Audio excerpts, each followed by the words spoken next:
Ako ang inyong Lolo Pael at ito ang aking kwento. Inutil na Asawa. Hoy, bumangon ka nga dyan at nagugutom ako. Bilis! Mula sa nahihimbing na tulog ay agad na napabalikwas si Alma. Paano'y kinakalabit siya ng marahas ng asawa gamit ang paan nito. Nang magdilat siya ng mata ay nakatayo sa harapan niya si Nathan. Agad niya ding naamoy ang alak dito. Nathan, lasing ka? Hindi ako lasing. Napainom lang ako. Sige na, tumayo ka na't gutom na sabi ako eh. Oo, eto na. Kanina pa nga kita hinihintay eh. Ay talaga? Kaya palang himbing ng tulog mo ha? Kasi 3:00 na ng madaling araw. Eto, ininit ko yung sabaw para makaginhawa ka. Buti naman may sabaw. Tubig na malamig meron ba ha? Ikuha mo nga ako. Bilisan mo naman ang kilos para kang pagong eh. Oo nga pala. Binawasan mo ba yung ipon natin? Eh bakit? May problema ba? Ano naman, ano lang kasi halos kalahati yung nabawas eh. Pasalamat ka, hindi ko pa kinuha lahat eh. Eh di sana natalo lang lahat yan sa sugal. Napatigil si Alma mula sa pagsasali ng malamig na tubig sa baso. Napatingin siya sa asawa. Nakita naman siya nito sa ganoong reaksyon kaya biglang kumunot ang noo nito. O bakit? May problema ka ha? Hindi niya inaasahang bigla na lang nitong isasaboy sa kanya ang mainit na sabaw na hinihigop nito. Aray, ano ba ang... Pesting buhay to. Kumakain yung tao, sisimangutan mo. Buti sana kung cute ka sumimangot eh. Eh hindi naman. Nakakawala ka ng gana. Buisit. Buisit! Hindi mo dapat kasi pinangsugal yung ipon. Mabilis na nahawakan ni Nathan ang ilalim ng baba niya at pinisilyo ng mahigpit. Napaigik si Alma sa sakit. Hindi mo ko tuturuan kung kailan at saan ko dapat gamitin ang pera na yon, ha? Kasal tayo, Alma. Ang pera mo ay pera ko din. Naintindihan mo? Ha? Hindi na makakibo dahil sa higpit ng pagkakahawak nito sa kanya. Tahimik na lamang na naglanda sa magkabila niyang pisngi ang luhang hindi na niya mapigil sa paglabas. O ano? Dadramahan mo na naman ako, ha? Doon lang siya binitiwan ng asawa saka nailing. Alam niya namang pwedeng maging ganoon ang reaksyon nito. Sadyang hindi niya lang nakontrol ang sariling magulat dahil ipinaubos lang pala nito sa sugal ang perang ilang buwan niya ding pinag-ipunan. Itigil mo na yung kakayak mo dyan. Akala mo nakakaawa ka? Hindi no? Nakakasuya ka lang pagmasdan. Baka hindi ako makapagtimpi sa'yo. Oh, makapasok na nga lang sa loob. Huwag ka doon matutulog ha. Ayoko may katabing gabyana sa kama. Nang gabing yun ay walang nagawa si Alma kundi ang matulog na lang sa sofa. Ayaw niya nang dagdagan pa ang init ng ulo ng asawa. Talagang mainitin ang ulo nito lalo na kapag natatalo sa sugal. Kinabukasan, matapos maganda ng pagkain para sa asawa, ay pumasok na din siya. Hindi niya muna kakausapin si Nathan dahil masama din talaga ang loob niya dito. Kapag nagising na ito, ay maalala din siguro nito ang ginawa sa kanya pati na sa ipon nilang pera. Oy sis, mali ka yata ng lagay ng blush on mo. Ayan at nasa ibaba ng nguso mo oh. Bakit namumula yan? Mabilis na naibalik ni Alma ang suot na face mask. Nalimutan niyang namumula nga pala ang nguso niya dahil doon tumama ang mainit na sabaw na binato ni Nathan sa kanya ng nagdaang gabi. Ay ang galing! Napagalat ang hindi blush on sis. Gusto mo turuan kitang paano maging expert na martyr? Una, dapat gina-justify mo yung pananakit ng jowa o asawa mo sa'yo. Jamie, kasalanan ko din naman eh. Ay nako, gaya ng sabi ko, nangunguna ka sa number 1. Congrats, you're an expert martyr. Halika na nga sa luneta at pahukay na nakita ng magiging libingan mo doon. Jamie naman eh. Umikot na lang ang mga mata ng kaibigan niyang bakla saka napailing. Hindi na ito nagsalita pa sapagkat alam naman itong hindi rin siya makikinig. Aminado naman siyang bulag, pipi at bingi nga siya sa pagmamahal niya sa kanyang asawa. At alam ni Jamie na walang sino man na makakapagdikta sa kanya kung ano ang dapat niyang gawin. Samantala, pasado 10:00 na nang magising si Nathan. Masakit ang ulo niya at hilong-hilo pa siya. Inis siyang tumayo at agad na naghanap ng malamig na tubig. Alma! Alma, nasaan ka? Kahingan tubig na malamig. Pero walang naging pagkilos. Sa kanya naalala, Lunes na nga pala. Marahil ay pumasok na ang asawa sa trabaho. Doon niya palang naalala ang nagawa dito sa nagdaang gabi. Nasa po niya ang sariling noo. Lalo lang sumakit ang ulo niya. Ay naku, ano na naman bang ginawa ko? Mara siyang napabuga ng hangin. Nagpasya na lang siyang lumabas upang mamili ng yelo nang makasabay niya si Amor sa tindahan. May edad na ang babae pero animoy dalaga pa rin kung kumilos at manamit. Ikaw pala yan, Nathan. Anghat mo naman sa sando at boxer. Nakita niya pang natuon ang mga mata nito sa pagitan ng mga hita niyang nooy bakat ang nagngangalit niyang alaga dahil bagong gising nga siya. Huwag mong tingnan, may bayad yan. Talaga? Magkano ba kada tingin? Parang ang sarap kasing almusalin eh. Alam mo, tumabi-tabi ka dyan at may bibilin ako eh. Sumasakit pa naman ang ulo ko sa hangover, baka samain ka sa akin. Gusto ko yung sasamiin, pero sa masarap na paraan. Nailing na lang si Nathan. Hindi lingid sa kanya ang pagiging mahilig ng babae. Kaya nga sa bar ito nagtatrabaho bilang bugaw. Pwede ba, Amor? Ilugar mo na nga yung pagiging higad mo. Amoy kupas ka na eh. Hindi ka sure dyan. Baka nga mas mabango pa ako kaysa dyan sa dabyana mong asawa. Malayo pa lang eh, mukhang maasim na. Nagngalit ang panga niya sa narinig kaya naman mabilis niyang nasakal ang babae. Anong sinabi mo? Ha? Ganyan nga. Sige lang, sakalin mo pa ako. Dahil sa malanding pagsasalita nito ay diring-diring nabitiwan ni Nathan ang leeg nito at pinagpag ang kamay. Yak! Hindi pa ako desperado para patulang ka, no? Kadiri ka. Ayos lang. Willing ako maghintay hanggang sa maging desperado ka. Hinindatan pa siya nito bago iniwan. Nailing na lang si Nathan at natawa. Hindi talaga siya titigilan ng babaeng yon hanggat nakikita siya nito. Mukhang patay na patay talaga sa iyo si Amor, pre ah. Ha? Baka patayin ko talaga siya. Kahit mabaliw pa ako, hindi ko papatulan yung babaeng yan. Ay nako. Isang ice water nga, pre. Ang over ka na naman ha? Oo eh. Napasubo sa sabungan kagabi.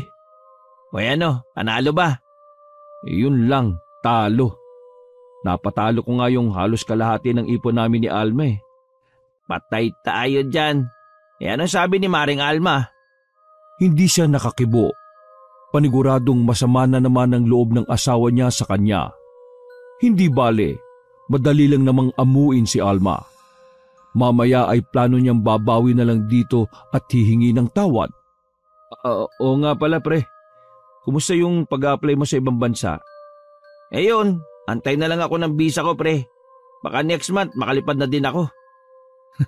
Tuloy-tuloy na ang pag-asenso mo pre ah. Huwag mo ko kakalimutan ah. Oo naman, ikaw talaga oh. Bakit ba hindi mo din kasi subukan? Bata ka pa naman. Kailangan nga lang talaga may budget ka pre. Yun na nga eh, wala. Alam mo namang minimum wage lang yung sinasahod ni Alma. Ako naman, yung trabaho ko parang sa sabungan lang. Meron at wala. Madalas pa nga eh, wala. Dumiskarte ka kasi pre. Magagawan mo yan ng paraan. Kahit 100k lang, kayang-kaya na. Pagdating mo naman sa Korea isang buwan mo lang kikitain yung ganong kalaki. Ha? Talaga? Isang buwan 100k? Oo nga. Depende pa kung mag-overtime ka, mas mataas pa. Ay grabe pala no. Sa palagay mo, patusin ko na kaya tong si Amor para may pangsuporta ako ha? Mukhang paldo pa naman eh. Loko-loko ka talaga. Kasal ka na, uy. Uy, ano naman? Para sa amin din naman yun ni Alma. Pag nakaalis na ako, hindi niya na kinakailangan magtrabaho pa. Lalo ngayon na buntis na siya. Sira, hindi papayag si Maring Alma na maghanap ka ng sugar mommy para lang makaahon kayo, ano? Hindi naman niya kailangan malaman, pre. Teka nga, seryoso ka ba talaga sa sinasabi mo, ha? Abay, bakit hindi? Kung alam ko lang na ganyang kalaki ang pasahod sa pupuntahan mo, di sana una pa lang sumabay na ako sa'yo. Mas maaga ko pa sanang niromansa itong si Aling Amor. Loko, ikaw talaga pre, oh. Ay nako, pag-isipan mo muna ng gusto yung mga magiging desisyon mo. Baka pagsisihan mo yan sa uli. Pero natawa na lang si Nathan. Pagkatapos ay nagpaalam na din siya sa kaibigan matapos ubusin ng malamig na tubig na binili niya sa tindahan nito. Pag-uwi ay kumain na siya, naligo at muling kinuha ang natitira sa ipon nila ni Alma. Huling laban na ngayon sa baryo nila. Kailangan niya makabawi sa naipatalo niya kahapon. Malakas ang pakiramdam niya na suswertihin na siya ng araw na yon. At hindi nga siya nagkamali. Nanalo at nadoble pa ang halaga ng ipon nila. Ngiting-ngiti siyang naglakad pa uwi ng hapon na yon. Niyaya siyang mag-inom na naman ng mga kasamahan sa pagsasabong pero tumanggi siya. Sige na, kayo na lang muna mga pre. May kailangan pa kasi akong ayusin eh. Pero binuyo lang siya ng mga itong ayaw na lang gumastos dahil nanalo na. Upang hindi na magtampo pa, ay nagbigay na lang siya ng balato sa mga ito para pang-inom nila. Sigurado akong matutuwa si Alma nito. Hindi na ako mahirapang suyuin na naman ang babaeng yun. Malapit na siya sa bahay nila nang makasalubong niya na naman si Amor. Nagmumurang kamya sa matandang babae sa suot nitong hapit na sando at maikling short. Kitang-kita na ang kuyukot nito at hindi naman kapantay ng kulay nito sa balat dahil mas madilim ang parting yun. Halos magmukha na din itong ibuburol dahil sa kapal ng makeup sa mukha. Hi, Pogi. Nakasalubong na naman kita. Oo nga eh. Saan ba burol? Ano? Anong burol? Ay, akala ko kasi buburol ka na eh. Ang kapal ng makeup mo eh oh. Muntik nang mabura yung mukha mo eh. Ikaw talaga, palabiro ka. Kaya gustong-gusto kita eh. Imbis na lalampasan niya na ang babae ay napahinto muna siya. Naalala niya kasi ang plano niya kaninang hututan nito ng pera para makalis din siya at makapagtrabaho sa South Korea. Eka Amor, talaga bang gusto mo ako? Otomatiko itong napabaling sa kanya. Nagniningning ang mga mata habang nanlalaki ang mga ngiti sa labi. Bakit? Desperado ka na bang patusin ang amoy kupas na tulad ko, ha? Oo eh. Desperado na ako. Pero alam mo naman na walang libre sa panahon ngayon, hindi ba? Ito ba namang katawan kong ito eh, libre ko lang ibibigay sa'yo? Siyempre hindi, no? Mukhang desperado ka na nga sa pera. O sige, pumunta ka mamaya sa bar. Doon tayo mag-usap. Ngumiti siya at tumango, saka nauna na ding tumalikod. Hindi niya mapigilang mapasim ang mukha lalo nang kindatan siya ni Amor kanina. Sa ngayon ay hindi niya pa ma-imagine na kasiping ang babae dahil talagang isinusuka yon ng isip niya.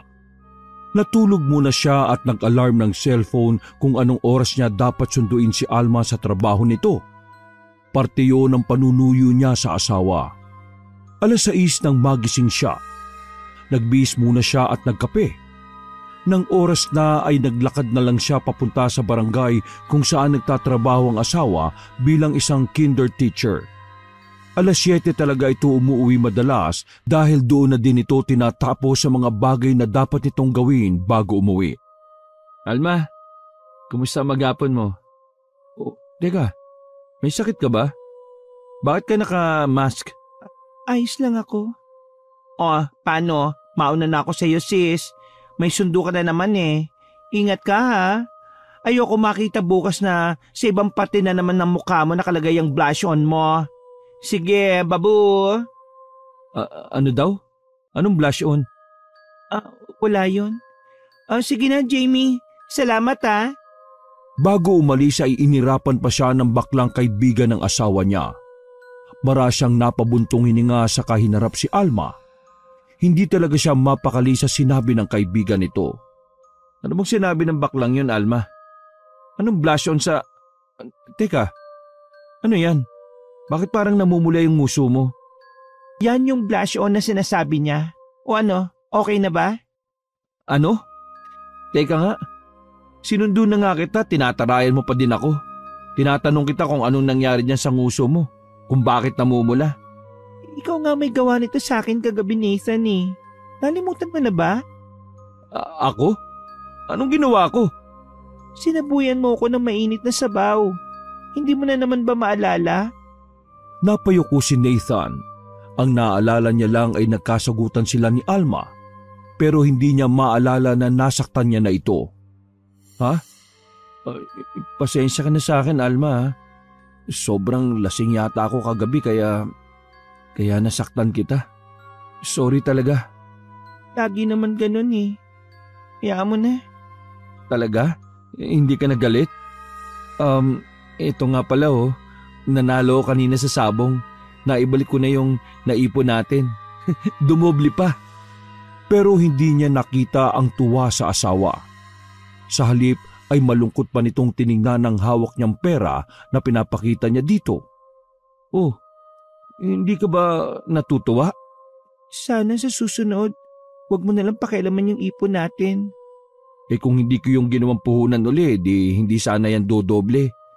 Ito na nga malaki na to. Ayaw mo pa ba? Hindi naman sa ganon. Ikaw na nga itong sinusuyo. Magpapabebe ka pa ba? Naku, visit naman talaga Sorry na. Sige na, amuin na tayo. Nagugutom na din kasi ako eh.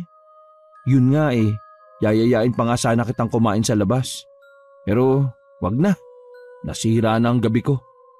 Itong ipon mo. Muwi ka na mag-isa. Pero akala ko ba... Hindi na pinatapos pa ni Nathan ang asawa sa pagsasalita. Mabilis niya itong iniwan matapos maibigay dito ang saktong perang naipon nito. Sumakay na siya ng tricycle at nagpababa sa bar kung saan nagtatrabaho si Amor. Habang si Alma naman ay tulalang naiwan, tinititigan niya ang pera na nasa kamay niya. Hindi niya talaga maunawaan ang mood ng asawa. Minsan ay napapaisip na lang din siya kung may karapatan ba siyang magsalita o mag-react. Dahil sa kaunting bagay ay umiinit namang kaagad ang ulo ng asawa. Sinasabi ko na nga ba pakitang gilas lang talaga yung batugan mong asawa. Jamie, bumalik ka. Hindi naman ako umalis. Nandiyan lang ako sa labas nagsusoft din sa tindahan. Hinihintay ko talaga kayong dumaan pero gaya ng hula ko. Ayan, at solo flight ka sanang uuwi, bruha ka. Masyado kasi akong nagpabebe kaya nainis si Nathan. Ang sabihin mo, may tama na talaga sa utak niyang asawa mo? Akalain mong susunduin ka tapos iiwan ka din bigla. Gawain ba ng matinong lalaki yon ha? Hayaan mo na. Kaya ko naman umuwi mag-isa eh. Ay nako, ewan ko ba kung bakit pinagtsatsagaan din kitang babae ka eh. Iniisip ko na lang talaga yung guilt ko. Baka kung wala yon, nako, matagal na kitang kinansel. Ngumiti na lang si Alma sa kaibigan at nagpatiuna na maglakad. Kung wala ito ay baka hindi niya din alam kung paano pangingiti. Simula kasi na magsama sila ni Nathan ay hindi na niya alam kung kailan siya huling tumawa ng genuine. Madalas ay pagod na pagod ang isip at katawan niya sa kauunawa sa maling ugali nito. Alam mo sis, okay lang naman na magpakatanga eh. Basta ikaw lang ha. Ha? Ano bang sinasabi mo? Ang ibig kong sabihin, huwag ka munang mandadamay ng batang musmos. Malay mo, magbago siya kapag may anak na kami. Hoy, lukarit ka! Maawa ka sa sanggol, no? Pwede ba? Ha? Huwag na huwag mong iisipin na ang pagkakaroon nyo ng anak ang makakapagpabago dyan sa inutil na Nathan na yan, no? Dahil maniwala ka sa akin, lalo ka lang magdurusa. Damay pa yung bata. Napayuko na lang si Alma habang naglalakad. paano niya pa aaminin sa kaibigan ang pagdadalang tao niya kung ngayon pa lang ay ganun na ang reaksyon nito? Oh, bakit ka natahimik? Inaantok na kasi ako eh. O di bale, malapit na tayo. Pero bago ka umuwi, kakain muna tayo syempre, no? Gusto ko nang umuwi. Hep, hep, hep! No, no, and no. Kapag kasama mo ko, hindi pwedeng hindi ka kakain. Kaso, wala talaga akong gana eh. Ano ka ba? Cheer up. Nasaan na ba kasi yung Alma na food body ko, ha? Bayan? Kung kailan ka naman hindi masyadong nagkakain, saka ka lumolobo ng ganyan? E di, ikaw na lang ang kumain, Jamie. Uuwi na ako. Ay, gusto niya yata magalit pa ako, ha? Huwag ka magalala. Libre ko naman eh. Alam ni Alma na hindi siya lulubayan ng kaibigan kaya pinagbigyan niya na din ito. Kahit totoong wala siyang gana, kanina ay gutom talaga siya. Lalo pa nga siyang ginanahang kumain nang sunduin siya ni Nathan. Inaasahan niya na kasing sabay na sila nitong maghahapunan, pero iba ang nangyari. Umamin ka nga, Alma. Buntis ka ba, ha? Ha? Hindi, no. Naibahan lang talaga ako ng lasa ng goto kaya ako nasusuka eh. Wala namang bago, ha? Paborito nga natin to, di ba? Kaya ba nitong nakaraang buwan halos ayaw mo na kumain? Kaya din siguro nananaba ka bigla. Jamie, aaminin ko naman, anak ng, kasasabi ko lang kanina eh. Tila pinagbagsakan ng langit at lupa ang naging itsura ni Jamie ng sandaling yon. Maging ito ay hindi na nagalaw ang in-order nitong pagkain at stress na nasa po na lang ang noo. Kung hindi pa kita niyayang kumain, hindi ko pa malalaman. Kailan mo ba sasabihin sa akin? O baka kahit kasing laki na ng pakwa ng tiyan mo, sasabihin mo lang sa akin bloated ka? Hindi naman sa ganon. Galit ka na kasi kanini. Siyempre, ayoko ngang lalo ka pang malosyang at ma-stress. Hindi naman ganitong married life ang pinangarap natin para sa isa't isa, di ba? Pero narito na ako eh. Ito na ang sitwasyon ko. Hindi yan forever. May magagawa ka kung gugustuhin mo, no? Kahit tuluyang nawalan ng gana, ay pinilit pa ring ubusin ng kaibigan niya ang in-order nito. Siya naman ay hindi na talaga nakain ang pagkain niya dahil nasusuka nga siya sa lasa. Hinatid na din siya nito sa bahay nila bago tuluyang umuwi. Makalat ang bahay na inabutan niya. Walang sinaing at pati yung pinagkainan pa yata ni Nathan ng tanghalian ay nasa lamesa pa din. At hindi man lang nagawang ilagay sa lababo. Bukas ang ilaw sa buong bahay. Maging ang electric fan ay hindi napatay. Nangihina siyang napaupo sa monoblock. Natutulala at napapaisip sa mga sinabi ng kaibigan niya. Pero sa huli ay nangingibabaw pa din ang pagmamahal niya para sa asawa. Ano? Seryoso ka, pre? Loko-loko ka. Ang buong akala ko nagbibiro ka lang eh. Akala ko ba hindi mo papatulin si Amor? Nasubukan ko kagabi. Hindi naman pala ganun kasama, pre. Akalain mo, may gagastos na sa pag-alis ko. Gabi-gabi pa ako mag-i-enjoy. Ha? Mag-i-enjoy? Paano ka mag-i-enjoy kung amoy lupa na yung nakapatong sa'yo? Pre, wala nang epekto yung amoy amag kapag nadadala ka na sa ikapitong langit, pre. Takte, hindi ko naisip na expert pala yung babaeng yun. Grabe, ang galing sa kama. Oo na, sige na. Pero pre, akala ko ba buntis si Maring Alma? Paano kapag nalaman niya? Hindi ka ba naaawa sa asawa mo? Sigurado masasaktan yun. Mas maawa ka sa kanya kapag nakapanganak na siya tapos siya pa din ang magtatrabaho para sa amin. Saka hindi na din ako nag-i-enjoy sa kanya. Bukod sa lumalaki na katawan, lagi pang pagod at walang gana tuwing kakalabitin ko. Hindi kumibo si Jack. Bagamat halata sa mukha nito ang pagkadisgusto sa mga sinasabi ng kaibigan. Matapos malaman kung paano makakapag-training ay umuwi na din si Nathan. Wala pa kasi siyang matinong tulog simula pa ng nagdaang gabi. Sinulit kasi siya agad ni Amor at halos magdamag nitong ipinarana sa kanya ang ikapitong langit. Are, ayoko lang isipin mo na kinukonsinti ko si Nathan ha. Nasa sayo kung paniniwalaan mo ako. Kung talagang concerned ka, bakit hindi mo sabihin kung sino yung babae niya? Kasi nga, gusto ko siya na siya mismo ang magsabi sa'yo noon. Saka, hindi naman kasalanan ng babae kung bakit nagloloko ang asawa mo eh. Si Nathan ang may kontrol ng sitwasyon. Wala siyang binanggit sa akin na tungkol sa pag-abroad. Kung alam ko lang, tutulungan ko naman siya eh. Hindi rin ako pabor sa naging plano niya eh. Pero buhay niya yun eh. Hindi ko lang matiis na kinakausap ka ng ganito pagkatapos alam ko na niloloko ka ng asawa mo. Kung bakit kasi siya at hindi ako pinili mo. Jack. Sige na. Gets ko naman na mas gwapo at maboka si Nathan kumpara sa akin. Huwag ka lang sana habang buhay na magpakatanga sa kanya ha. Hayaan mo. Baka magising din ako isang araw. Ilang araw naging laman ng isip ni Alma ang nalamang pambababae ni Nathan. Hindi niya naman ito magawang subaybayan sa umaga dahil nasa trabaho siya. Sa gabi naman ay latang-lata na siya para sundan pa ito. Idagdag pa ang sela ng paglilihi niya. Ano naman sa'yo kung may babae ako? Hindi ba dapat nga magpasalamat ka pa kasi hindi na ako sa'yo nang hihingi ng pangsugal ko? At saka hindi na rin kita naiistorbo sa gabi. Nathan, narinig mo bang sarili mo ha? Oo, at desidido na ako sa desisyon ko. Habayaan mo na lang kasi ako. Makikinabang ka din naman dito balang araw eh. Kakaanak na tayo. Bakit ngayon mo pa ginagawa ang ganyan? Kasi nga magkakaanak nga tayo. Pwede ba Alma? Gusto ko na magpahinga ha? Tigilan mo na ako kung ayaw mong mabigwasan na naman kita dyan. Hindi niya na naman napigilang mapayak na lang. Sa gulat niya ay isang matigas na bagay ang tumama sa kanya. Kasunod noon ay yung malakas na sigaw ni Nathan. Ano ba? Sakit mo sa tenga.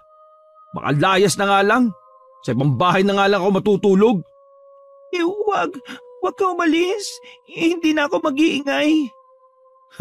Siguraduhin mo lang. Dahil kapag binwisit mo pa ako ulit, iiwanan na talaga kita. Oo, hindi na. Sige na, matulog ka na. Ilang buwan pa ang nakalipas. 7 buwan na ang tiyan niya ng isang araw ay napilitan siyang mag-half day sa trabaho. Naninigas kasi yun at paminsan ay nananakit din. Pinayuhan siya ni Jamie na umuwi muna at magpahinga. Papasok pa lang siya ng bahay nila ay kakaiba na ang kabang nararamdaman niya. Anong ibig sabihin nito? Nathan? Sinong... Ikaw? Alma, ano ginagawa mo dito? Hindi makapaniwala si Alma nang mahatak niya ang kumot ay tumambad sa kanya ang muka ng kapitbahay nilang si Amor. Palibhasa, may edad na nga kaya kitang-kita niya ang medyo kulubot ng kahubadan nito sa tabi ng walang saplot niya ding asawa. Ikaw ang kabit ng asawa ko? Alma, lumabas ka nga muna. Hindi alam ni Alma kung paano niya nahatak ng ganun kabilis ang buhok ng may edad na babae. Ni hindi niya naririnig ang sinasabi ng kanyang asawang si Nathan. Dire-diretso niyang kinaladkad ang babae palabas sa kwarto nila. Palibhasa, medyo may kalakihan ng katawan. Halos ilang paso niya ang patpating babae sa lapag nila. Ilalabas niya pa sana ito ng bahay na gano'n ang itsura pero mabilis siyang naabutan ng asawa. Nahawakan nito ng mahigpit ang braso niyang may hawak sa buhok ni Amor. Bitiwan mo ako ha? Nasasaktan ako! Talagang masasaktan ka kapag hindi mo binitiwan si Amor. Walang nagawa si Alma kung hindi ang bitiwan ng babae. Pero dahil nakapaikot sa kamay niya ang mahaba nitong buhok, kaya medyo nahirapan siyang alisin yun. Nag-iiyak-iyakan ng babae. Hindi niya inaasahan ang bigla na lang din paghila ni Nathan sa buhok niya patalikod. Dahan-dahanin mo ang pagbitiw sa kanya. Ikaw na nga itong nagdala ng babae dito sa bahay natin eh. Kung ayaw mong narito kami, di aalis ako. Doon ako titira kay Amor. Ikaw lang naman na mapilit na dumito pa ako hindi ba? Dahil magkakaanak na tayo, Nathan. Hindi mo ko pwede pa sa nalang iwan. Pwes, magtiis ka. Sinabi ng bitiwan mo na siya Walang pakundangan siya nitong hinagi sa lapag. Kahit naman kasi malaki ang katawan niya di hamak na mas malakas pa din si Nathan sa kanya. kaagad na dumaloy ang kirot sa kanyang puson papunta sa kanyang balakang. Rico, tiyan ko, Nathan, ang anak natin. Mabuti nga sa'yo yan. Imbis kasi mag-ingat ka, akala mo kung sino ka pang sugod ng sugod eh. Ni hindi man lang siya nito dinaluhan. Bagkus ay si Amor ang hinarap nito at parang batang inalo. Ano, okay ka lang ba? Gusto mo ba doon na lang natin ituloy sa apartment mo to? Alam mo namang bawal doon ng lalaki, di ba? Kung ganun eh, magbutal na lang tayo. May pera ka naman kamo dyan, di ba? Ano ka ba? Hindi naman yun sasapat. Nagbayad tayo ng training mo, di ba? Ah, ganun ba? Yamo, akong bahala sa kulang. Saka pa lang niya naisipang sulyapan ng asawa. Magkakahalo na ang sakit na nararamdaman niya ng sandaling yun. Pero ang ginagawa lang ni Nathan ay pinuntahan ng bag niya na nasa lamesa at doon ay nangalkal. Nathan, anong gagawin mo dyan, ha? Nasaan ang mga pera mo? Total eh, kasalanan mo to eh. Inustorbo mo kaming dalawa eh. Wala na akong pera. Pabayad pa natin yan sa bayad kuryente. Pero naging bingi ito. Matapos kumuha ng pera sa wallet niya ay umalis na ito at baliwala siyang iniwan. Parang hindi niya na din alintana pa ang pananakit ng tiyan niya.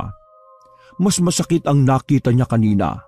Ang akala niya ay namanhid na siya sa pananakit ng asawa pero hindi pa pala.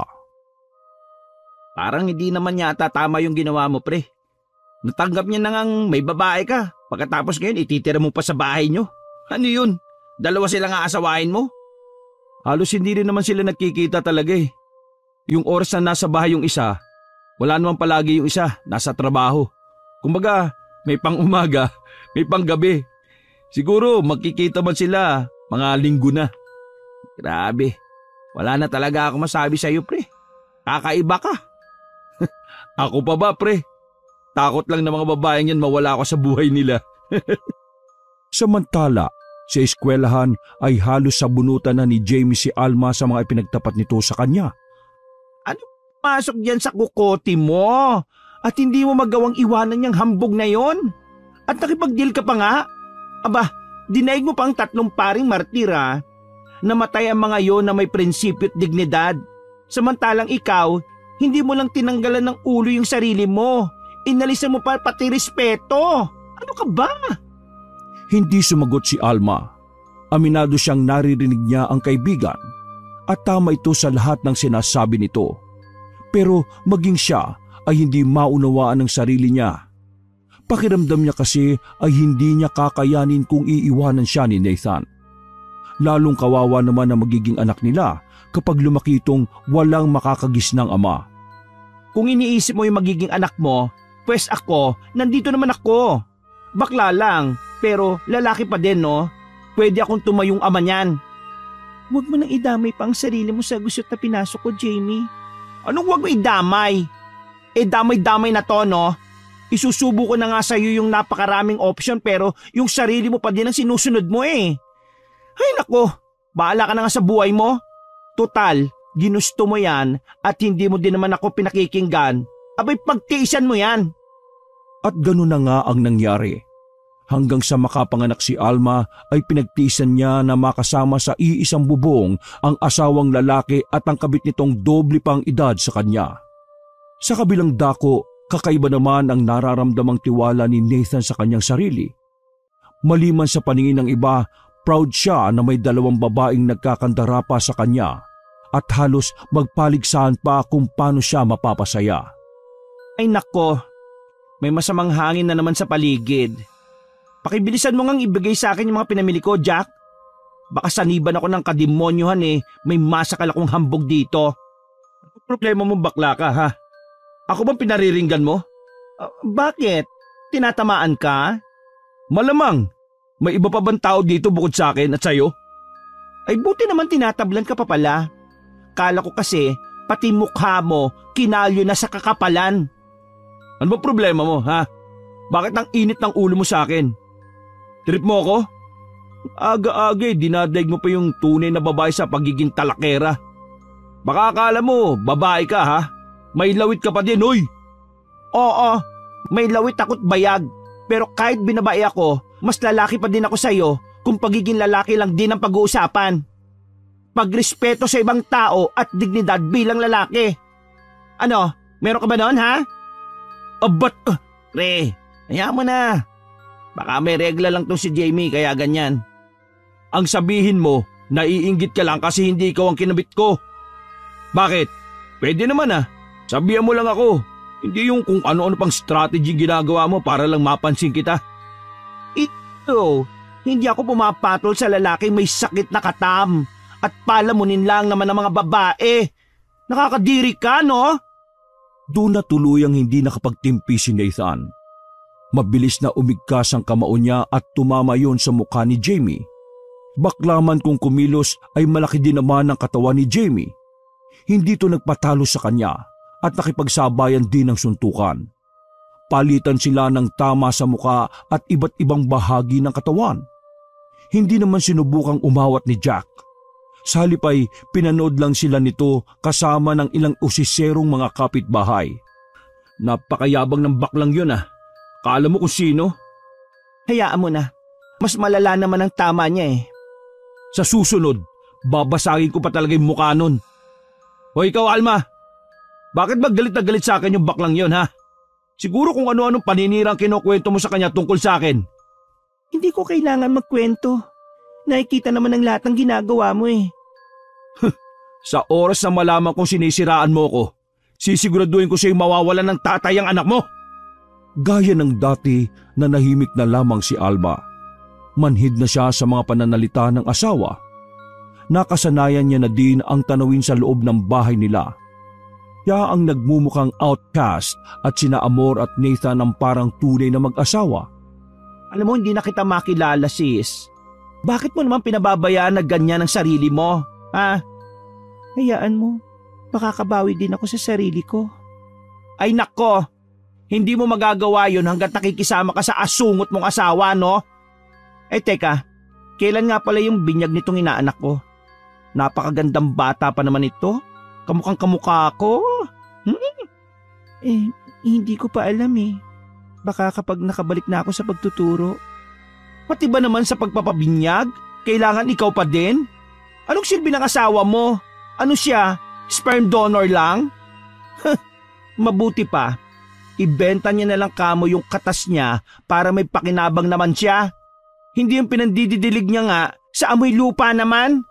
Tapos makunat pa sa balat ng kalabaw at maugat. Yuck!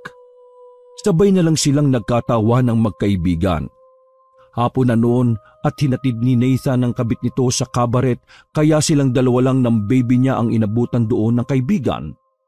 Ilang buwan pa ang nakalipas, hindi pa rin nakakaalis si Nathan dahil mukhang nagkakaproblema sa papeles niya. Bumalik na rin si Alma sa pagtatrabaho sa daycare center.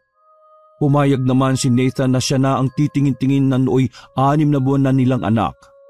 Wala siyang nararamdamang pag-aalala dahil nakikita niya naman kung paano ito mag-alaga sa anak nila sa nakalipas na ilang buwan. Nahirapan kasi sila sa pagbabudget ng sandali siyang makapagpahinga sa pagtatrabaho. Panay reklamo na din si Amor sa nagagastos nito sa kanila. Ay nako, umuwi ka na. 10:00 na ng gabi. Hindi ka pa 1 taon na nanganganak, no? Baka mamaya mapagod ka ng gusto't mabinat ka. Madami pa kasing gagawin eh. Kaya ko na to, umuwi ka na. Yung inaanak ko baka inaantay ka na din, no? Sige na nga. Sigurado ka na, kaya mo ha? Oo nga, sige na, uwi na. Pero hindi inakala ni Alma na ang pag-uwi niya na palang yon ang babago ng lubusan sa kanya. Na ang dadatnan niya ang siyang magpapamulat sa kanya mula sa katangahan niya sa kanyang asawa. Madilim ang kabuuan ng bahay pagdating niya. Nasa labas pa lang siya ay dinig na niya ang malakas na iyak ng anak niya. Mabilis siyang tumakbo papasok sa loob ng bahay at binuksan ang ilaw. Anak, anong... Natigalgal siya sa inabutang itsura ng anak sa loob ng kunan nito. Marumi at naliligo sa sarili niyang dumi ang anak. Lumabas na sa punong-punong diaper nito ang dumi at marahil ay ginawa yung laruan ng anak niya. Nang igala niya ang paningin sa paligid ay bumulaga sa kanya ang makalat na sala. Napakaraming bote ng alak sa lapag at may basyo pa doon ang pinanggamitan ng droga. Naiyak na lang si Alma sa labis na galit. Nilinis niya muna ang anak at pagkatapos ay hinanap niya si Nathan. Inabutan niya ito sa kwarto nila. Hubot-hubad na natutulog katabi si Amor. Sa galit niya ay ibinato niya sa mga ito ang pampers ng anak niyang may dumi. Ano bang anak ng...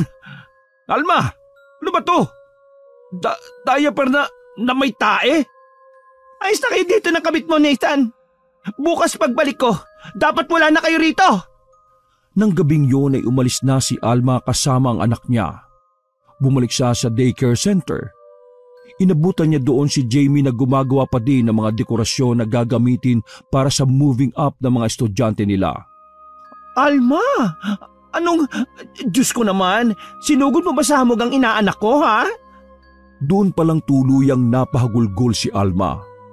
Tila lahat ng tinitiis niyang sakit sa loob ng ilang buwan ay tuluyan ng sumabog. Sa kabilang banda, hindi naman nagkanda-ugaga si Nathan kung paano aalisin ang diaper na anak na nooy napunta na sa buhok ni Amor. Nakadapa kasi ang babae at nananatiling tulog. Nak naman ng buwisit. Buwisit talagang buhay to. Paglabas niya ay nakita niya din ang iniwan nilang kalat.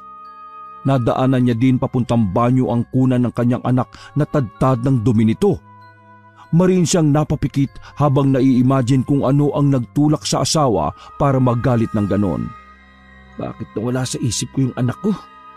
Nang toko naman talaga Wala, nalasing ako eh. Naiiling na lang siya habang naglilinis ng sarili. Ni hindi siya nag-aalala kung saan nagpunta ang asawa at anak niya. Para sa kanya ay uuwi din naman yon pagkatapos itong magpalipas ng sama ng loob. Bayan, di man lang naglinis bago umalis. Sino maglilinis nito bukas? Si Amor? Ay nako, puti sana kung di reklamador yung matandang yun eh. Tirik na ang araw kinabukasan ng magising si Nathan. Sa sofa na siya nakatulog habang iniisip kung paano lilinisin ng dumi sa buhok ni Amor. Hindi niya na pala yun nagawa dahil nakatulog na rin siya. Muling pumainlan lang ang malalakas na katok. Agad na tumayo si Nathan at binuksan ang pintuan. Hindi niya inaasahan na mukha ng kapitan nila at mga tanod nito ang bubulaga sa kanya. Kapitan, ano pong... Hindi niya na naituloy ang sasabihin nang makita niya sa likuran ng mga ito si Alma karga ang anak nila. Si Jamie at ilang kapulisan na siyang agad lumapit sa kanya. Alma, anong nangyayari? Anong ibig sabihin nito, ha? Pero dire-diretsong pumasok sa loob ng bahay ang mga pulis kasama ang kapitan nila. Tila may hinahanap ang mga ito doon. Isa sa mga pulis ang sumigaw ng confirm. Galing ito sa kwarto nila at pagkatapos ay agad siyang nilapitan para lagyan ng posas. Teka, sandali! Wala kayong karapatang... Tapos na ang pag-feeling alpha mo, Nathan. Maski aso, mahihiya sa kababuyan nyo ng kabit mo. Kasabay noon ay binasahan na din siya ng mga karapatan niya. Ilang minuto pa ay sigaw naman ni Amor ang pumuno sa loob ng bahay. Nagwawala ito at tinatawag ang pangalan ni Nathan. Hanggang sa ilabas na din ito mula sa kwarto nila. Kitang-kita pa ang natuyong dumi sa buhok nito. Mabulo kayo sa kulungang dalawa. Hindi. Alma, ano ba itong ginawa mo? Hindi ba nagkasundo naman na tayo? Kung yung nangyari kagabi, sorry, patawarin mo ako. Nalasing lang naman ako eh. Pero nakita niyang binubulungan lang ni Jamie ang asawa niya. Ramdam niyang gusto siya nitong tingnan. Alam niyang mapapatawad pa siya nito pero dahil sa sulsol ng bakla nitong kaibigan, hindi siya nagagawang tingnan man lang ng asawa. Huwag ka makinig sa baklang yan. Gusto lang tayo sirain yan eh. Alma, masaya naman tayo, hindi ba? Alma, akong pakinggan mo! Kinausap din ito ng kapitan pero naging matigas na ito. Pinagsabihan sila na maghaharap sa barangay. Nakita niya pang kinuha ni Jamie ang anak nilang mula kay Alma at may ibinulong naman ito dito. Walang yakang bakla ka. Ikaw ang salot sa pagsasama namin ni Alma eh. Kapag nakalaya ako dito, wawasakin ko na yung mukha mo. Oh, Narinig niyong lahat yon, ha? Nakita niyo na kung gaano kabayulente ang lalaking yan. Sa oras na may mangyari sa akin, ang lalaking hambog na yan lang ang dapat sisihin. Yun kung makakalabas ka pa sa kulungan, buwisit ka. Mag-usap tayo, Alma. Alam ko na maayos pa natin to. Hihintay ko kayo ng anak natin. Nang araw na yon ay nagharap nga sila sa barangay. Lahat ng klase ng pagmamakaawa at pangako ay ginawa ni Nathan. Malakas ang kutob niya na mapapaamo niya si Alma, lalo na ngayon at hindi na nito kasama ang kaibigan nitong bakla. Gusto mo bang lumaki si Yana na wala ako, ha? Alam mo naman kung gaano kalapit sa akin ang anak natin, di ba? Nakalimot lang ako kagabi. Hindi ko naman sinasadya eh. Pangako, hindi na yung mauulit. Maawa ka naman sa akin, Alma. Hindi nagsasalita si Alma. Tahimik lang itong nakikinig. Hindi niya tuloy alam kung ano ang iniisip ng asawa. Umaasa siya na mapapatawad nito dahil alam niya kung gaano siya nito kamahal. Samantala, hindi naman mapakali si Amor sa tabi niya. Naiirita yata ang babae sa itsura nito. Magulo ang buhok at baliktad pa ang suot na short. Ano ka ba? Para kang kitikiti dyan. Bilisan mo na kasi ang pang-uuto mo dyan sa asawa mo. Gusto ko nang umuwi.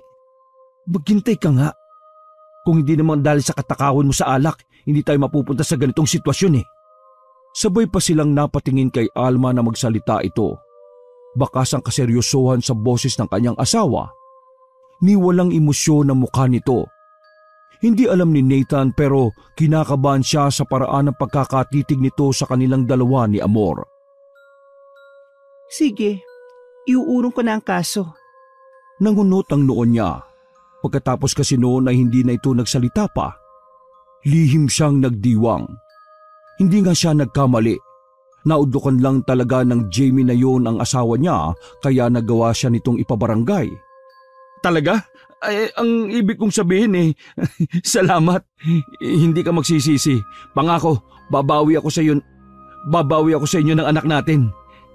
Ni hindi ngumiti si Alma. Tumayo na lang ito at lumabas na ng barangay. Nang tingnan niya si Amor ay bakas din ang pagtataka sa mukha nito. Ano? Diyos ko ka naman. Sinasabi ko na nga ba dapat sumama ako sa barangay eh. Huwag ka mag-alala, Jamie. Hindi na ako magpapakatanga. Hindi pa ba pagpapakatanga na naman yan? Anong klaseng gisi yan? Teka, huwag mong sabihing, nako, Alma ha, hindi ka kriminal. Hindi worth it magsayang ng buhay sa mga ganong klaseng tao. Loka, hindi ganon. Ano? Nakakakilabot yung ngisi mo, girl ha. Katakot ka ha. Lalo lang lumapad ang ngiti ni Alma. Bago pa magdesisyon kanina sa barangay ay napagtanto niyang hindi ganong hustisya ang gusto niyang makuha. Pakakainin lang ng libre ang mga yon sa kulungan. O ano ka ngayon bakla? Ang akala mo ba mas pakikinggan ka ni Alma? Tigil-tigilan mo na yung pakikialam mo sa relasyon namin kasi nagsasayang ka lang ng laway mo. Tingin mo nasasayang lang ang effort ko? Huwag ka masyadong kampante ano. Baka isang araw magising ka, literal ka na palang inutil at walang silbi. Anong ibig mo sabihin? Pinagbabantaan mo ba ako ha? Ay naku hindi no. Bakit? Natatakot ka ba sa akin? Hindi. Pero kung magiging multo ka, baka oo. In your dreams, Nathan. Baka mauna ka pang magpakamatay sa akin eh. Tawang-tawang iniwan ni Nathan si Jamie. Sigurado siyang halos sumuusok na ang ilong nito. Hindi niya nga lubos maisip kung ano ang naging reaksyon nito noong malamang hindi tinuloy ni Alma ang pagpapakulong sa kanila ni Amor. Nagpatuloy ang relasyon nila ni Amor. Bumalik naman sa dati si Alma. Ang kaibahan nga lang ay mas naging tahimik pa ito. Kahit nakikita nito kung paano siya harutin ni Amor ay wala na lang ito para sa kanya. Kung minsan ay napapaisip na din siya. Baka nga nasanay na lang din ito sa sitwasyon nila. O lubusan ang natanggap dahil wala na din itong magawa. Sayang, di ka pa nakaalis bago mag-lockdown. Nasa Korea ka na sana, no? Buti nga pre, hindi pa ako nakakaalis. Baka mamaya ano na lang ang mangyari sa akin doon, lalo na't walang trabaho. Maigi pang dito muna ako. May tindahan naman kahit papano, di ba? Kung sa bagay. Ay, oo nga pala. Mukhang maayos na ang pagsasama nyo ah. Mukhang tinanggap na lang ni Maring Alma yung sitwasyon ninyo. Akala ko natauhan na siya nung nakaraang buwan eh. Hindi na yung matatauhan, pre. Takot lang niya mawalan ng tatay si Yana. Saka, malapit sa akin yung bata eh. Oo nga pala pre. Huwag mo sanang masamain ah. Ayos lang ba sa'yo na makalakihan ng anak nyo yung ganyang setup nyo sa loob ng bahay? Oo naman. Wala namang problema sa amin. Lalo't nagkakaintindihan kami. Saka, ayaw niya ba yun? May mama at papa na siya. May lola pa siya. Naiiling na lang ding nakisabay sa tawa niya ang kaibigan. Ilang araw pa ang lumipas, nagsimulang makaramdam ng kakaiba si Nathan sa kanyang kasilanan. Nagsimula yun nang mahirapan siyang umihi isang umaga. Aray, bakit ang hirap? Ang hirap umihi. Ang sakit na ng pantog ko eh. Nang pilitin niya ay nakaihi naman siya. Pero may napansin siyang sumasama sa inilalabas niyang likido. Para yung puti na may kasamang pula. Ano to? Anak ng... Amor? Amor? Galit niyang sinugod ang babae na nooy mahimbing na natutulog sa kwarto. Pabalang niya itong niyugyog na ikinainis naman ito. Anong nangyayari sa akin ha? Bakit nahihirapan ako umihi? Aba, ewan ko sa iyo. Natutulog ako ang ingay-ingay mo. Sa inis niya ay hinatak niya ang buhok ng babae at pinaupo ito ng sapilitan. Ba! May lumalabas na nana sa akin. Ikaw lang naman ang lagi kong nakakatalik eh. Ano? May tulo ka? Ako lang ba ha? Sa'yo nang galing to Amor. Kung kani-kanino ka kasi nagpapagamit eh. Buisit ka. Hoy, Nathan, kung hindi ko gagawin yon, anong ipambibisyo mo, ha? Sige nga! Ay nako, wala akong pakialam. Basta gumutin mo tong sakit ko. Hinawaan mo pa ako, walang niya ka. Ano bang sinasabi mo? Wala akong sakit, no? Kanino ko makukuha to? Kay Alma? Hindi naman gaya mo yun na kung sino-sino sinasamahan. At paano ka naman nakakasiguro? Lalo lang uminit ang ulo ni Nathan. Gustuhin niya mang kumprontahin si Alma ay wala siyang maisip na dahilan para gawin yon. Tiwala siyang malinis ito dahil hindi naman na ito umaalis ng bahay simula na mag-lockdown. Naging home base na kasi ang trabaho nito at hindi rin ito pumapayag na maging frontliner dahil sa anak nila ng lalaki. Bakit hindi ka magpa-check up pre? Baka mamaya kung ano na yan. Natatakot ako magpa-check up ngayon eh. Kahit wala kang COVID, magkakaroon ka kapag nasa ospital ka na. May mga private clinic naman eh. Medyo mahal nga lang. Teka, alam na ba ni Alma yan? Hindi pa nga eh. Si Amor, dapat siya nagpapagamot sa'yo eh. Hindi daw siya ang nanghawa sa akin. Pinaginalaan pa nga ako na baka may iba pa akong babae. Baliw na yung isang yun eh. Mas silosa pa sa totoo kong asawa. Kahit naman magselo si Alma, wala ding silbi pre. Kaya mas silosa yung kabit kasi sila ang feeling legal eh. Ang hindi alam ni Nathan ay yun na din ang huling pagkakataon na makakausap niya ang kaibigan sa tindahan nito. Na mga sumunod na araw kasi ay unti-unti na ring namaga ang alaga niya. Bukod sa nahihirapan siyang umihi, iba na din ang pakiramdam niya doon. Nagiinit yun na nangangating-ating hindi niya mawari. Ano bang nangyayari dyan, Nathan? Nakakadiri naman. Di ko alam eh. Anong gagawin ko, Amor? Dali mo na kaya ako sa klinik. Kailangan na ito maagapan. Bakit ako magdadala sa iyo? Ako ba ang asawa mo? Ano? Bakit hindi ikaw? Ikaw mas laging nakikinabang nito. Pwes, hindi na ngayon. Diyan ka na. May kliyente pa ako naghihintay sa akin. Nangihinang napaupo si Nathan sa kama nila. Sa loob ng ilang buwan ay sila lang ni Amor ang magkasama sa loob ng silid na yon. Samantalang si Alma naman ay sa sofa lang natutulog kasama ang anak nila na nasa kuna naman. Talagang sasabihin ni Alma, ay nako, baala na. Kailangan ko ng tulong ngayon. Dati ko din naman siyang napaligaya eh. Siguro naman may pakialam pa siya. Nang araw na yun na ipinagtapat niya na sa asawa ang tunay niyang kalagayan. Wala siyang nakitang kahit anong reaksyon sa mukha nito.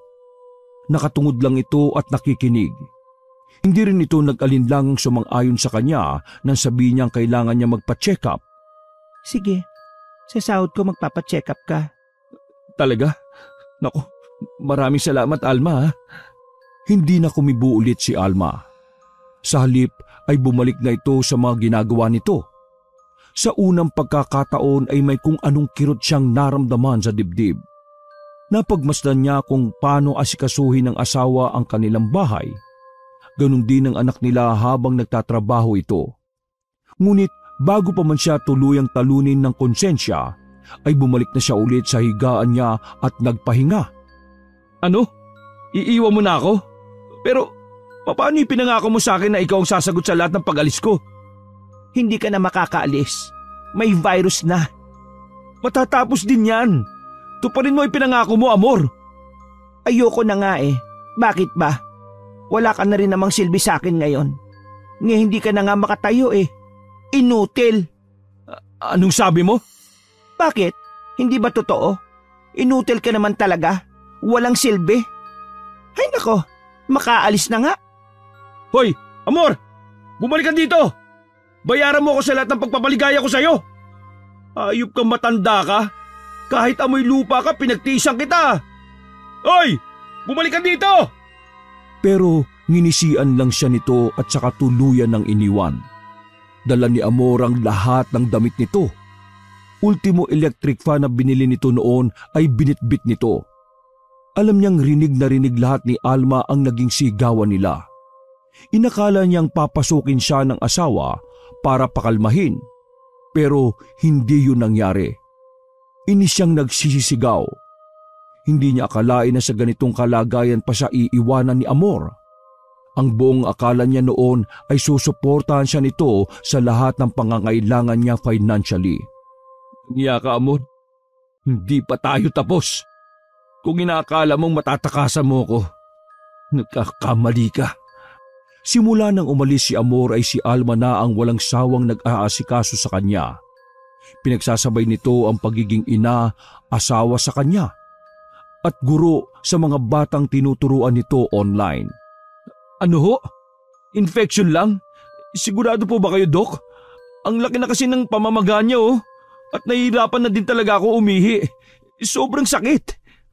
Pero ipinilit ng doktor na infection lang talaga ang nakikita nitong dahilan kung bakit nagkakaganon ang kasalanan niya. Maayos din naman kasi ang resulta ng mga lab test niya. Maging sa UTI ay negative siya. Siniguro din ito na wala siyang STI. Pasensya ka na sa akin, Alma. Pati ako, hindi ko na din alam kung ano nangyayari sa akin eh. Naging alagain mo patuloy ako. Walang problema doon. Asawa mo ko, di ba? Obligasyon kong alagaan ka. Makaramdam man siya ng pagsisisi ay huli na. Ni hindi niya magagawang makabawi sa asawa sa lahat ng pananakit niya dito. Emotionally at physically. Makalipas lang ng 3 araw na ininom niya ang gamot ay may kakaiba na siyang naramdaman na nooy namamanhid niyang alaga. Umaga, iihi sana siya pero pagtingin niya sa kanyang kasalanan ay hindi niya napigilang mapasigaw. May uod! May uod! Ang dami! Humahangos namang dumating ang asawa bitbit ang anak nila. Maging ito ay nandiri nang makita ang maliliit na uod sa alaga niya. Parang nagpa-party-party pa ang mga ito doon at walang tigil sa pagkibot. Para yung mga uod ng langaw. Mas malalaki nga lang ng konti ang nasa kanya. Anong nangyayari? Bakit inuud na to? Linisan mo na lang, bilis! Hindi malaman ni Nathan kung paano tatanggalin ang mga yon. Nang minsan siyang may mapatay ay kumalat pa ang nana at dugo galing doon sa kanyang kasalanan. Halos masok ka siya sa nasasaksihan. Maging ang amoy kasi ng nanggagaling doon ay hindi na kaaya-aya. Ang dating ipinagmamalaki niyang parte ng kanyang katawan, ngayon ay uod na lang ang nakikinabang. Diyos ko, Ano po ba itong ibinigay niyong sakit sa akin? Bakit sa dinami-rami ng parte ng katawan ko? Bakit sa best friend ko pa? Hindi siya tinutulungan ni Alma para linisin ang mga uod doon. Kahit nasa loob kasi siya ng kwarto ay dinig na dinig niya ang tawa nito. Naririnig niya din ang boses ni Jamie na pumapainlan lang sa buong bahay nila. Nais makaramdam ng pagsiselos ni Nathan.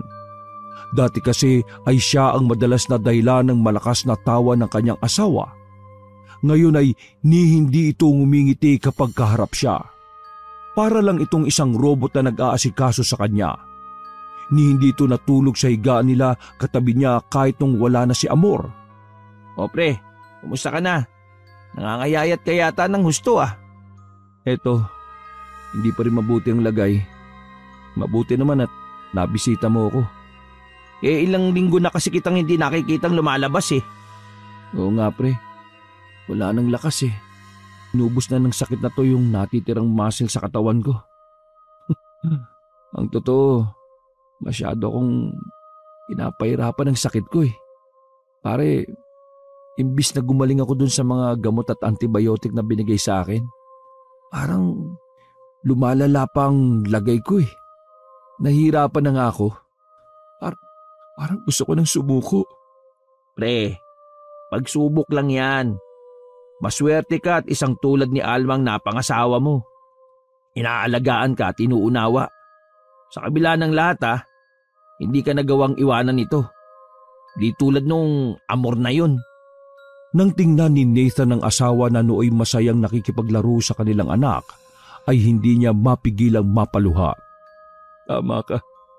Baka hindi ko na alam kung anong nangyari sa akin kung wala si Alma sa buhay ko, pre.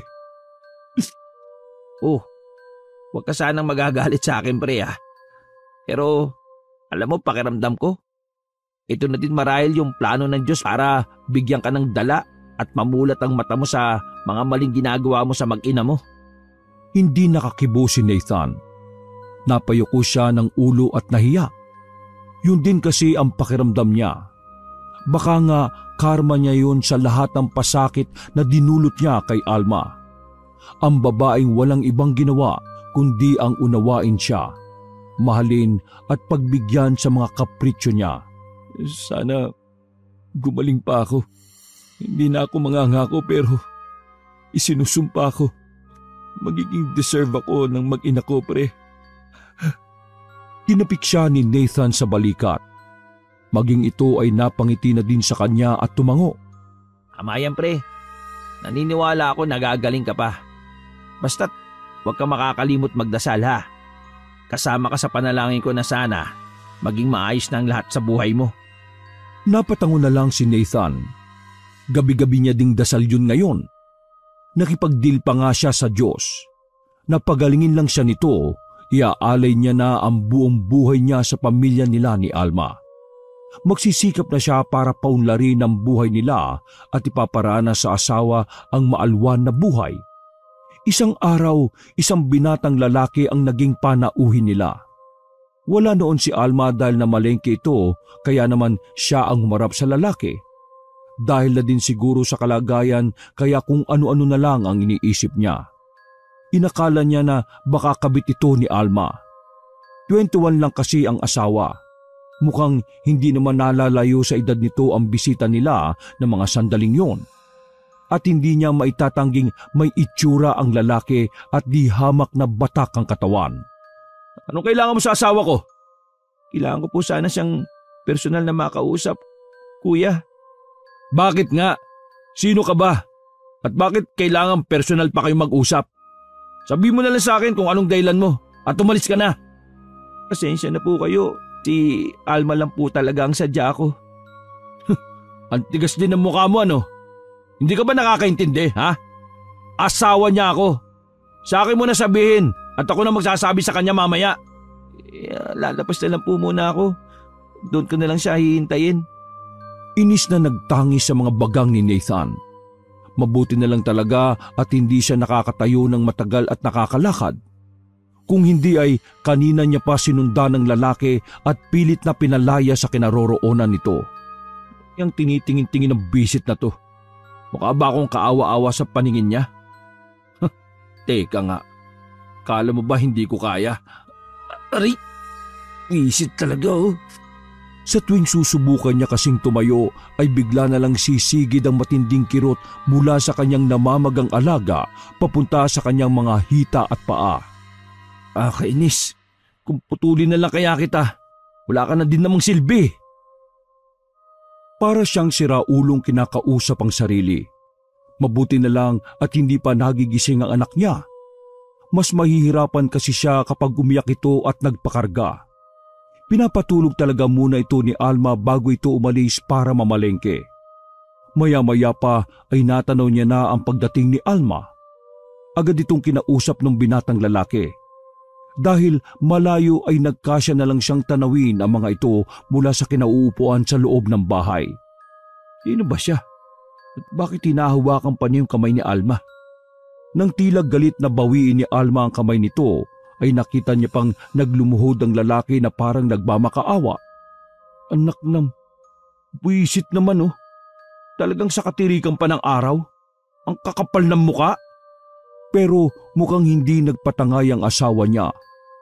Galit pa din itong iniwan ng lalaki na nung humarap sa gawin niya ay nakita niya pang may luha sa mga mata. Sino yon? Pero hindi siya kinibo ng asawa. Kitang-kita niya pa din ang galit sa mukha nito. Pero hindi siya nagdalawang isip na ulitin ang tanong. Kung galit ito, mas galit siya sa nasaksihan. Tinatanong kita, Alma. Sino sabi yung lalaking yun eh? At may palhud-luhod pa siya sa harap mo? Bakit hindi mo siya tanungin? Ano ba namang klaseng sagot yan? Tinanong ko siya kanina pero ayaw akong sagutin. Sino ba kasi yun? Kabit mo? Doon lang tumalim ang tingin ni Alma sa kanya. Para yung matalas na kutsilyong anumang oras ay sasaksak sa kanya. Wag na wag mong pinupunas sa akin ang dumi mo, Nathan. Eh kung ganon, sino yun? Bakit ba hindi mo kasi masagot-sagot yung tanong ko? Napalunok siya nang marahan nitong lumapit sa kanya. Tila nanunumbat ang mga mata nitong hindi naaalis ang pagkakatitig sa kanya. Simula na magkaroon ka ng kabit, wala ka ng karapatan para tanungin ako ng ganyan. Saka nito kinuhang anak nila sa kuna at lumabas ng bahay. Naglakad ito paalis. Gusto niyang humabol dahil aaminin niyang inakala niyang sasama na ito sa lalaki. Pero matapos may sabihin ay nilampasan na din ito ang binata. Hindi na din naman humabol ang lalaki sa asawa niya. Sa halip ay laglag ang balikat nito na muling naglakad papunta sa gawin ng bahay nila. Papunta ito sa kanya. Napakatigas niya. Hindi ko na siya mapapakiusapan. Kasalanan mo to, Nathan eh. Ikaw lang dapat na nagdudusa dahil ikaw lang naman talaga may gusto na sirain ng pamilya niyo eh. Pero nandamay ka pa. Anong sinasabi mo? Sino ka para magsalita ng ganyan sa pamamahay ko, ha? Wala ako sa loob ng pamamahay mo at wala akong balak na pumasok diyan. At nasa akin lahat ng dahilan para sumbatan ka dahil halos mamatay na ang mama ko sa sakit na dumabo sa kanya ng dahil sa'yo. Dahil sa kasama ng ugali mo. Hoy, lalaki, wag mo akong pinagbibintangan ha. Sakit nga di ba? Paano ko naman naging kasalanan yon? Tanga ka ba? Dahil sa'yo, kaya natamay sa pangungulam ang mama ko. Dapat sa'yo binabalik lahat ng sakit eh. Ikaw hindi na dapat binubuhay dahil masama kang tao eh. Sino bang nanay mo? Hindi nga kita kilala eh. Si Amor. Siya ang mama ko. Payat na nga. Nagbudot balat pa siya dahil sa inyong mag-asawa. Si Amor? Bakit? Anong nangyari sa kanya? Gusto mong alamin ha? Wag na. Wala naman kayong pinagkaiba ng pinagdaraanan ngayon eh. Ipagdasal mo na lang na mabuhay pa yung nanay ko. Dahil kapag hindi niya nakayanan, sinusumpa ko. Handa akong magsanla ng kaluluwa ko sa demonyo. Mabalikan lang kita. Bago ito tuluyang umalis, ay isang pailalim na tingin pa ang iniwan nito sa kanya. Aaminin niyang kinabahan siya sa mga huling sinabi nito. Medyo nag-loading ang utak niya. Ilang minuto pa bago niya lubusang maunawaan ang lahat. Kulam? Ipinakulam kaming dalawa ni Amor? Sa tinagal-tagal ng panahon na may sakit siya, ni hindi sumagi sa isip niya na baka ginagamitan nga siya ng itim na kapangyarihan. naging kontento na siya sa dahilan na baka na-infection lang talaga siya. Mara siyang napabuga ng hangin. Nanginig ang katawan niya sa naiisip. Pakiramdam niya, lumiliit ang paligid niya sa hilo. Sa dami ng taong pwedeng magpahirap sa kanya, si Alma nga ba ang gagawa ng ganoong katinding bagay? Napakaraming katanungan sa isip niya ng sandaling yon. Pero wala si Alma para sagutin siya. Bukod sa hilo ay nanakit din ang ulo niya. Tuluyan ang nanikip ang dibdib niya sa tinitimping pag-iyak. Bakit ka nandito? Nasaan na mag-ina ko? Ayaw niya nang umuwi. Ilang beses ko siyang pinipilit pero ayaw niya talaga eh. Total alam mo na daw ang totoo. Sapat na daw yung ilang buwan na inalagaan ka niya. Ano? Di ko maintindihan. Alam mo din yung tungkol dito? Ang pagpapakulong lang sa inyo ng kabit mo ang plano at siyang pinayo ko sa asawa mo, Nathan. Hindi ko naman akalain na gano'n na pala katindi ang kinikimkim niyang galit sa iyo. Hindi ang tulad ni Alma ang gagawa ng ganito kalupit na bagay eh. Kilala ko yon. Pero nung araw na yon, parang ibang tao ang kaharap ko at hindi ko na siya nakontrol.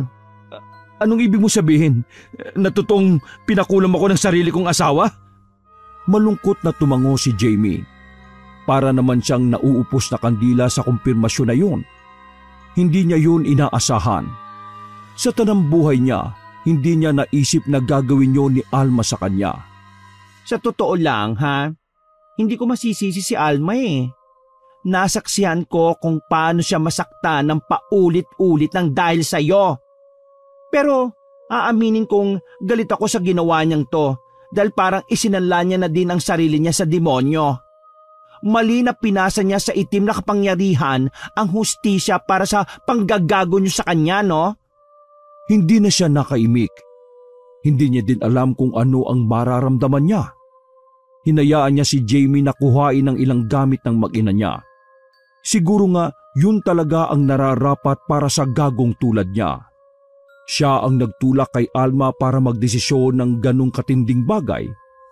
Ngayon ay lubos-lubos ang pagsisising nararamdaman niya.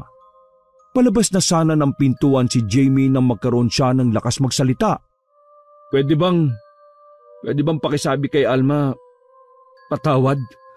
Halatang nagulat din si Jamie pero sinsero itong ngumiti sa kanya at tumango. Padadalhan ka na lang din daw niya ng lutong pagkain dito habang hindi mo pa kayang kumilos para sa sarili mo. Sana hayaan mo na siya muna sa ngayon, Nathan. Sige, ingatan mo mag-ina ko ha. Pangako, hindi ako manggugulo. Bukal yun sa loob niya. Sa unang pagkakataon ay nakaramdam siya ng kagaanan sa dibdib niya. Nang tuluyang mapag-isa ay sakalang bumuhos ang luha ni Nathan. Para siyang biglang nauntog ng malakas. Gusto niya na lang tapusin ang buhay niya habang inaalala kung paano niya abusuhin ang asawa niya noon. Galit na galit niyang pinagsusuntok ang sariling ulo. Ang tanga-tanga mo, Nathan! Ang tanga-tanga mo! Napakasama mo! Tama sila eh. Hindi ka na dapat na buhay pa eh. Wala kang silbi. Wala kang kwenta. Wala! Nang gabing yun ay buo na ang loob niyang tapusin ang sariling buhay. Naghanap siya ng matalas na bagay sa kusina na pwedeng gamitin pero wala ni isa siyang mahanap doon. Puro plastik ang mga gamit. Ultimo kutsara at tinidor ay mga plastik din. Kung gusto mong gawin ko, Alma, ang patuloy pang mabuhay. No, paano pa ako mabubuhay kung ganito kalagayan ko? Bakit hindi mo na lang ako patayin? Ha? Bakit hindi mo na lang ako patayin? Sa lapag ng kusina na nakatulog si Nathan na gabing yon. Kinabukasan ay nagulat siya dahil nang iihi sana siya ay dire-diretso na yung lumabas. Hindi na din siya nasasaktan at bagya na ding nabawasan ng pamamaganon. Naiyak na naman siya dahil sa tuwa. Nanibago pa siya nang medyo matagal na siyang nakakatayo. Kinapa ang damdamin. ni katiting na galit ay wala siyang maramdaman para sa asawa. Ang totoo ay sa sarili niya pa siya nagagalit. Napakagago niya kasing lalaki. Sa paglipas ng araw ay tuluyan ng naging maayos ang kalagayan ni Nathan. Isang araw ay nasa lubong niya si Amor. Mukhang maayos na din ito di gaya ng huling balita niya tungkol dito. Parang baliwalang nagngitian lamang sila at nilampasan na ang isa't isa. Pre, masaya ako para sa'yo. Hindi mo ako binigo sa pagkakataong to ha. Worth it ang orasyon ko. Ibang-iba ka na. Orasyon? Loko ka talaga. Gabi-gabi ako nagro-rosaryo, kala mo ba? Alam ko naman na magbabago ka pa eh. Nakita ko yun sa'yo nung huling bisita ko. O tingnan mo, ayan o, at mas maayos ka na. Sana lang, pagpatuloy mo na ha. Malay mo, masungkit mo ulit yung matamis na oo ni Alma balang araw. Pagtatrabahuan ko yan pre. Pero sa ngayon focus muna ako sa pagsasaayos ng buhay ko. Para sa susunod na harap ko sa mag-ina ko, magagawa niya na din ako may pagmalaki. Yan! Bilib na talaga ako sa'yo, pre. Ibang level na yung maturity mo. Parang nalampasan mo pa nga ako ngayon eh. Sira. Ay, oo nga pala. Tumawag na si Sir Rudolph sa akin. Continue na daw ulit yung pagpapalis nila. Baka mamaya, sabay pa tayong makalipad nito. Maayos na kasi yung mga dokumento ko eh. Ay, oo nga. Ayaw mo nun. Sana parehas tayo ng kumpanya para magkasama pa din tayo doon, no? Nakaka-homesick kaya kapag nasa ibang bansa ka tas ikaw lang mag-isa. Oo nga, kaya nga eh. Buti na lang, may sapat na naipon na din ako para sa mga gastusin. Sana talaga matuloy na tayo ngayon, no? Sigurado na yan, pre. Basta magtiwala ka lang. Gaya ng inaasahan, sabay ngang napadalhan ng visa sina Jack at Nathan.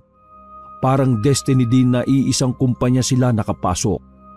Hindi naman nawala ng kontak si Nathan sa kanyang anak na si Yana. Gayunpaman ay hindi pa rin siya kinakausap ng asawa hanggang sa mga sandaling yun. Totoo pre, wala akong kaidi-idiyang may sarili ka ng bahay at lupa sa Pilipinas. Congrats ha! Alam mo, nakakabilib talaga yung dedikasyon mo ngayon eh. Sana sa pag-uwi natin harapin na ako ni Alma. Para naman sa kanila talaga lahat ng ginagawa kong ito eh. Sigurado akong harapin ka na nun. Basta't totoo ka sa mabuting intensyon mo, magbubunga ng maganda lahat ng pinaghirapan mo. Nangiti siya sa kaibigan.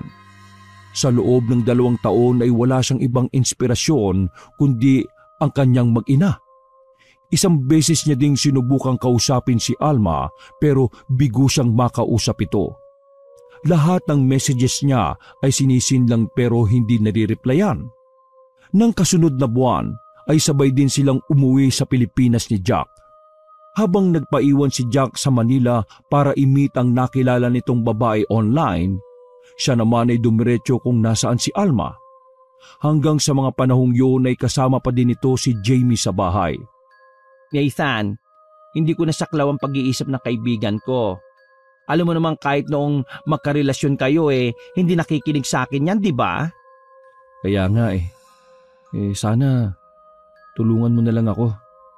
May inihanda akong sorpresa para sa kanya sa pamilya namin. Kahit hindi niya ako tanggapin, basta maibigay ko sana yung regalo kong yon. Hindi naman siya nahirapang pakiusapan si Jamie. Agad nilang isinetap ang pagdadala kina Alma at sa anak nila sa subdivision kung saan siya nakakuha ng bahay at lupa. Doon ay muling hiningi ni Nathan ang permiso ni Alma para ligawan ito. Tensyonado ang lahat dahil baka bigla na lang mag-walk out si Alma. Pero para siyang nabunutan ng tinik nang tumango ito kay Nathan at kiming ngumiti. Hindi ako mangangako ng kahit ano, Alma. Itong nakikita mo ngayon, hindi na ito magbabago. Mas pagbubutihan ko pa hanggang sa tuluyan ko nang mabawi lahat ng sakit na dinulot ko sa iyo. Hanggang sa muli kitang mapatawa ng gaya ng dati. Nang yakapin niya ang mag-ina niya, ay batid na ni Nathan lahat ng pangit sa nakaraan ay iiwanan na nila doon. gaya ng luma nilang bahay na naging saksi sa masasama nilang alaala. Ang bagong tahanan na sabay nilang pinagmamasdan ng mga oras na yon ang pupunuin naman nila ng masasayang karanasan. Mas may pagmamahal at may respeto sa isa't isa. Wakas!